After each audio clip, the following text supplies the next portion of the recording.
राजेश अपनी पत्नी लता, बेटे सुनील और बहू आशा के साथ शास्त्री नगर में रहता था। आशा अपने सास ससुर के साथ बिल्कुल भी अच्छा बर्ताव नहीं करती थी। एक दिन, बहू, मेरी ये छड़ी टूट गई है, चलने में बड़ी परेशानी होती है। तू सुनील से कहकर नई छड़ी बनवा देना।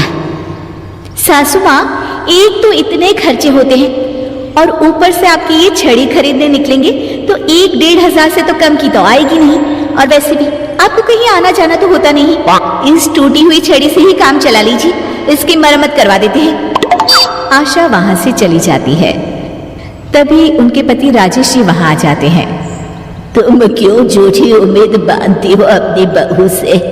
लता इतने सालों में इसने कभी भी हमारा सम्मान नहीं किया, आज क्या करेगी? तभी वहां उनका पोता रोहित आ जाता है। दादी, ये देखो मैं आपके लिए क्या लाया हूँ। क्या बेटा?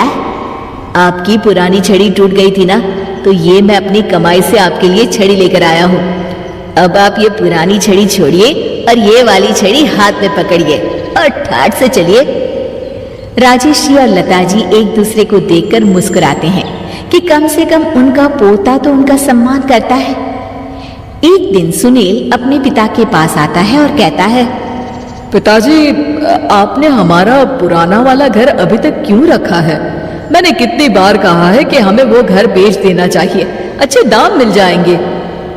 मैं भी तो कितनी बार कह चुका हूँ कि वो घर मेरे जीते जी नहीं बिक सकता, वो हमारा पुश्तैनी घर है।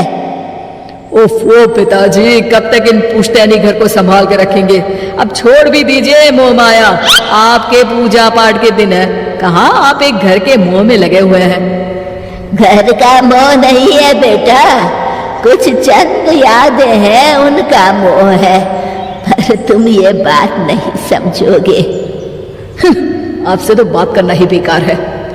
लता जी और राजेश जी अपने बहू बेटे के इस दुर्व्यवहार से बहुत दुखी होते हैं। उनके बहू बेटे उनके साथ दुश्मनों जैसा बर्ताव करते थे। एक दिन जब रोहित घर आया तो देखता है कि उसकी माँ आशा अपनी सास को भला बुरा कह रही होती है। आप दोनों ने तो हद कर रखी है, बस हर वक्त कोई ना कोई मांग रहती है आपकी। अरे बहू, मैंने तो बस इतना ही कहा कि तेरे ससुर जी को ठंडे पानी से नहाने में तकलीफ होती है, तो इनके लिए गर्म पानी कर दिया कर। अगर मेरे हाथ पांव चल रहे होते ना तो मैं ही कर देती, तुझसे ना कहती। हाथ पांव तो अभी भी चलते हैं सासू माँ आपके, बस आप चलाती नहीं है।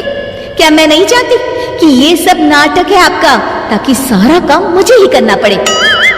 आशा वहां से चली जाती है और रोहित अपनी दादी के साथ इतना दुर्व्यवहार होता देख गुस्से से तिल मिला जाता है। वो गुस्से में अपनी माँ के पास जाता है। माँ, ये तुम किस तरह से दादी से बात करती हो? अरे तुझे नहीं पता बेटा, उनके तो 50 नाटक रहते हैं। खैर तू ये सब छोड़, मुझे तुझसे एक बात करनी है, और वो भी खुशखबरी वाली। कैसी खुशखबरी माँ? अरे तेरे पिताजी ने अपने दोस्त की बेटी मेघा से तेरा रिश्ता तय कर दिया है। क्या मेघा से? माँ, पर हम तो बहुत अच्छे दोस्त हैं, मेघा से शादी का तो मैंने कभी सोचा भी नहीं। अरे नहीं सोचा तो अब सोच लेना। रोहित और मेघा बाहर एक दूसरे से मिलते हैं और बातें कर रहे होते हैं। मेघा, मुझे पता है कि हम दोनों की शादी होने वाली है, पर मैं तुम्हें एक बात अभी से बता देना चाहता हूँ। क्या रोहित? यही कि मेरी माँ एक अच्छी सास नहीं बनेगी, क्योंकि वो एक अच्छी बहू नहीं है। पर रोहित, आंटी को तो मैं बचपन से जानती हूँ, वो तो बहुत अच्छे स्वभाव की है। वो स्वभाव पता नहीं मेरे दादा दादी जी के लिए क्यों नहीं दिखता, उन्हें तो वो हर वक्त बुरा भला ही कहती रहती है।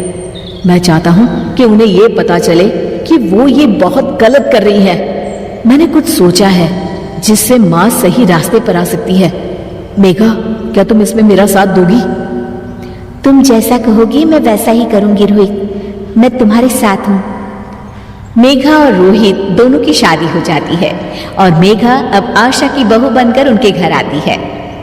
बहू, ये देख, मैंने तेरे लिए ये हार बनवाया है। ये भी कोई हार है? मैं तो सोच रही थी कि आप मुझे डायमंड नेकलेस देंगी, पर ये क्या सस्ता सा हार पकड़ा दिया आपने मुझे। आशा को ये सुनकर गुस्सा आ जाता है। वो मेघा पर बरस पड़ती है। बहू, मैं तुम्हारी सास हूं, मुझसे तमीज से बात किया करो, समझी? वरना अच्छा नहीं होगा। मम्मी जी, मैं भी आपकी बहू हूं, आप भी मुझे ये धमकी मत दीजिए। मेरे पिताजी वकील हैं, अगर आपने मुझ पर कोई भी अत्याचार किया ना, बस एक ही बारी में अंदर करवा दूंगी। हाँ। मेघा रोहित की तरफ देखकर मुस्कुराती है। लता जी और रमेश जी देखते रह जाते हैं। मेघा कैसे अपनी सास को उन्हीं की भाषा में उनकी गलती का एहसास दिलाती है। जानने के लिए देखिए जैसे को तैसा पार्ट